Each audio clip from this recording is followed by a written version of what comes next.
Hi students, again my name is Brandy Fogglesby, a teaching specialist here in the Writing Studies Department at the University of Minnesota and also the course coordinator of the advanced writing classes here in the Writing Studies Department. This video presentation will talk about instructions.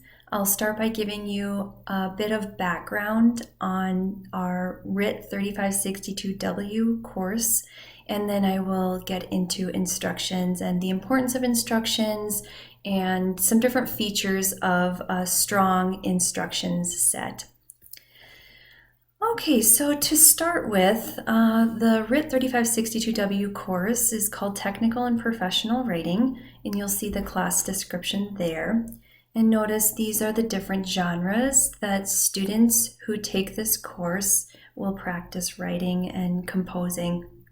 And you'll see in there, of course, instructions is one of the main genres that students who take this course practice. And I should also mention that overall, all of these genres are professional writing. So this class is an opportunity for students to practice writing documents that they will eventually write once in their career. So workplace writing is what they're practicing. With all of these workplace documents, then, students practice as if they're writing to a boss, colleague, or client. All right, but let's focus on this unit. So this unit does cover three important aspects within that professional world: instructions, usability, and collaboration. And like I mentioned, instructions is what this video will talk about. And usability is something that Dr. Laura Pagozzi will talk to you about in a future video. As far as a definition of what instructions actually are, detailed information telling how something should be done, operated, or assembled. So purpose for instructions then is to teach a viewer or a reader how to complete a process, how to follow through step by step and reach a certain and the same end result every single time. Now, you've all been exposed to instructions, or you've even sought instructions out. And you can see different mediums here on which instructions are displayed. You'll find websites, as we see up here, YouTube videos, so website and video would both be the mediums on which the instructions set are displayed. And even recipes would count as instructional documents. Of course, the writer is helping readers through a process, and the end result would be the same every single time if the writer has successfully laid out those steps and if the reader has successfully followed those steps. Other mediums, board games, technical manuals or user's manuals. In this technical manual, rollerblades are described, how to care for the rollerblades, how to practice safe traveling when using the rollerblades around a city. Another medium on food packaging. We have assembly, so furniture assembly. Here you see the assembly of a bookshelf. Toys often need assembly, and notice if we think of Mega Bloks or Legos, those are examples of where the assembly is actually part of the fun. Notice the difference how sometimes the medium will use text, as we see up here. Sometimes a medium will use video, like we can imagine with YouTube, and sometimes just pictures, like we see with this Lego example here. And then, of course, probably most common is a mix of both, like we see with the box, the packaging, and the bookshelf example there. And then finally, even a stop sign, even signs, road signs would be instructions.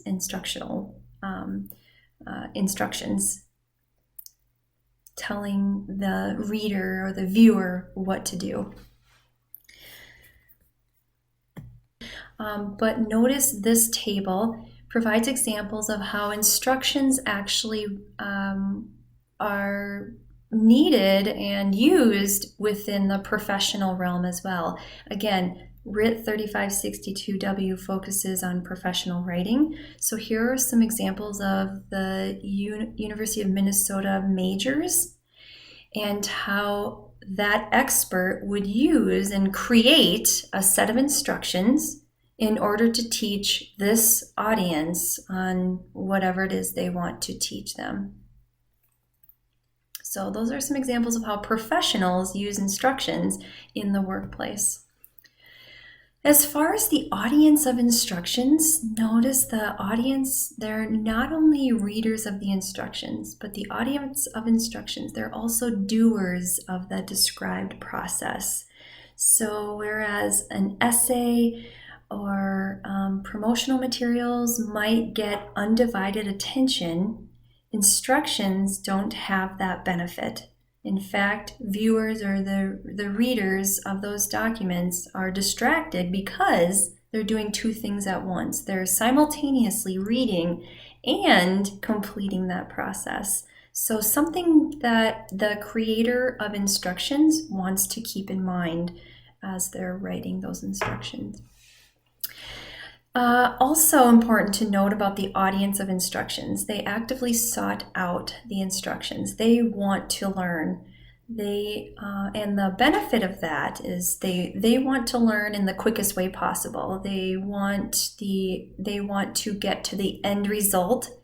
They want the fastest path to that end result, which allows the creators of those instructions to use command voice to say, very specifically what step needs to happen next. For instance, mix the ingredients, adjust the settings, turn the knob, all commands or imperatives, blatantly and very directly telling the readers and the viewers what to do next.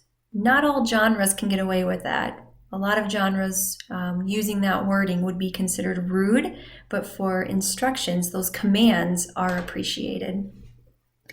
Okay, then that next bullet point may want to be entertained while they are learning the process. So think of the medium. If we go back to the YouTube idea, often when we watch a YouTube video, we not only want to be taught that process, but we want to be entertained while doing so. So that's not true.